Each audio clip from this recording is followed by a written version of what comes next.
We come to Poe's most famous composition. All the elements of the classic Poe tale unfold in rhythmical form. A dark and stormy night, a grieving lover, a knock, and the enigmatic croaking of the raven. Once, upon a midnight dreary, while I pondered, weak and weary, over many a quaint and curious volume of forgotten lore, while I nodded, nearly napping, suddenly there came a tapping, as if someone gently rapping at my chamber door. "'Tis some visitor," I muttered, "tapping at my chamber door. Only this, and nothing more." Distinctly, I remember it was in the bleak December, and each separate dying ember wrought its ghost upon the floor. Eagerly I wished the morrow. Vainly I had sought to borrow from me books, surcease of sorrow. Sorrow for the lost Lenore, for the rare and radiant maiden whom the angels name Lenore, nameless here forevermore. And the silken, sad, uncertain rustling of each purple curtain thrilled me, filled me with fantastic terrors never felt before, so that now, to still the beating of my heart, I stood repeating, "'Tis some visitor entreating entrance at my chamber door. Some late visitor entreating entrance at my chamber door. This it is, and nothing more." Presently my soul grew stronger, hesitating then no longer. "Sir," said I, "or madam, truly your forgiveness I implore, but the fact is I was napping, and so gently you came rapping, and so faintly you came tapping at my chamber door, that I scarce was sure I heard you." Here I opened wide the door. Darkness there, and nothing more.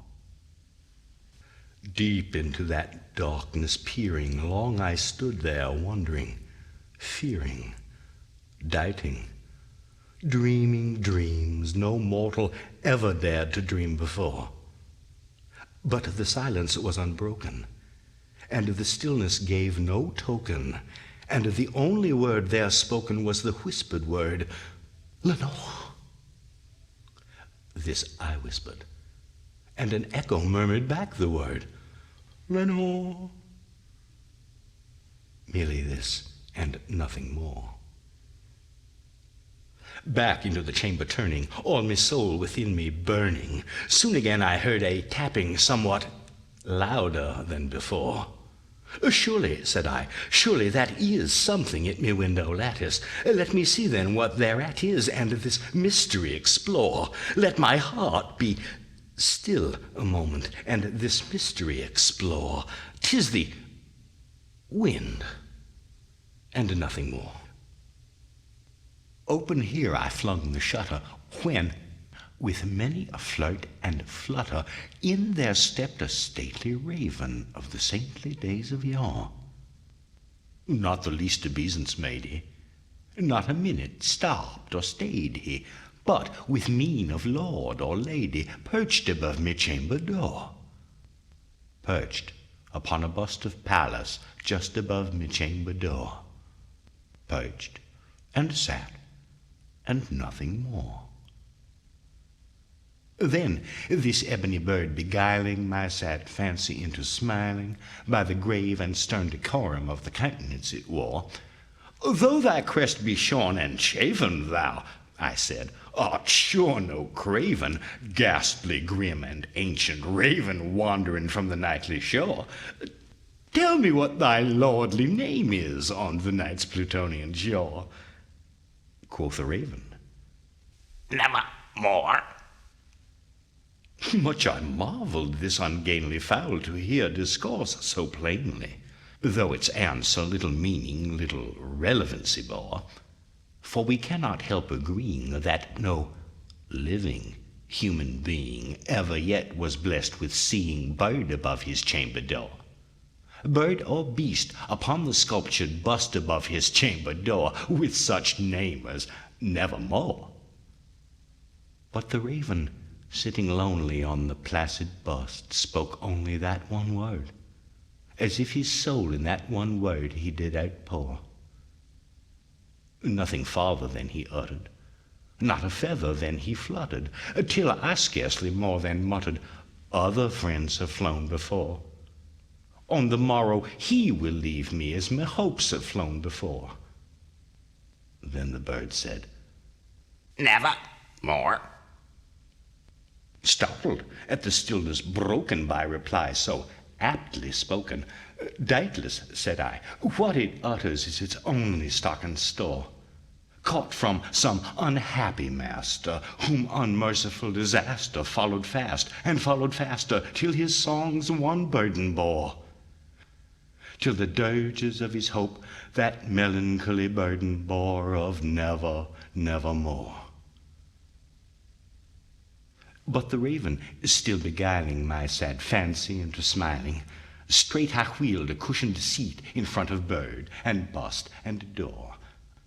Then, upon the velvet sinking, I betook myself to linking fancy unto fancy, thinking what this ominous bird of yore, what this grim, ungainly, ghastly, gaunt, and ominous bird of yore meant in croaking nevermore. This I sat engaged in guessing, but no syllable expressing to the fowl whose fiery eyes now burned into me bosom's core. This and more I sat divining, with my head at ease reclining on the cushion's velvet lining that the lamplight gloated o'er, but whose velvet violet lining with the lamplight gloating o'er she shall press nevermore. Then methought the air grew denser, perfumed, from an unseen censer swung by seraphim whose footfalls tinkled on the tufted floor. Wretch, I cried, thy God hath lent thee, by these angels he hath sent thee respite, respite and nepenthe from thy memories of Lenore. Quaff, oh quaff this kind nepenthe, and forget this lost Lenore. Quoth the raven, never more. Prophet, said I, thing of evil, prophet still if bird or devil, whether tempter sent or whether tempest toss thee here ashore, desolate, yet all undaunted on this desert land enchanted, on this home by horror haunted, tell me truly, I implore, is there balm in Gilead? Tell me, I implore. Quoth the raven, nevermore.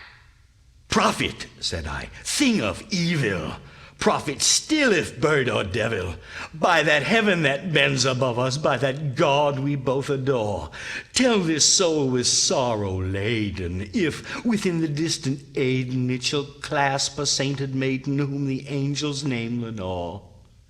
Clasp a rare and radiant maiden whom the angels name Lenore. Quoth the raven, nevermore. Be that word our sign of parting, bird or fiend, I shrieked, upstarting. Get thee back into the tempest and the night's Plutonian shore.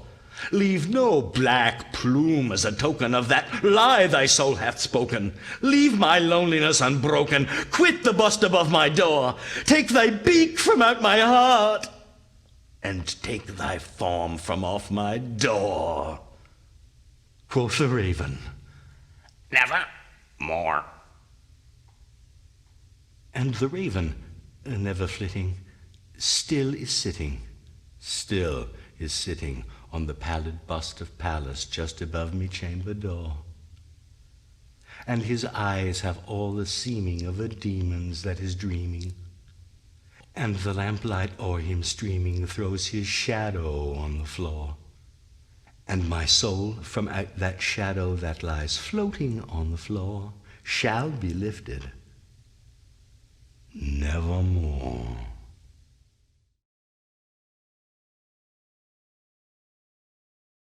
We come to Poe's most famous composition. All the elements of the classic Poe tale unfold in rhythmical form.